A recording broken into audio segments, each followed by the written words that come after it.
Hello guys, welcome to my channel. Today this video show you how to completely close Microsoft Teams, how to restart Microsoft Teams, how to fully exit Microsoft Teams.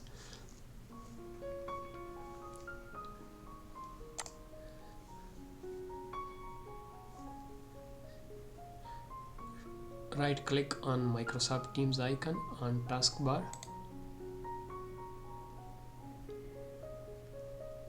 and then select Quit Teams.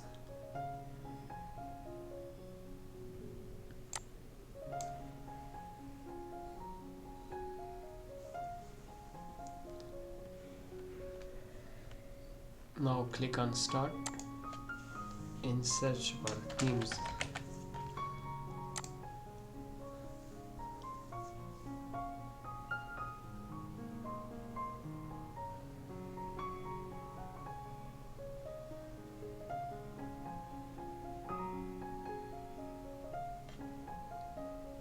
Thanks for watching.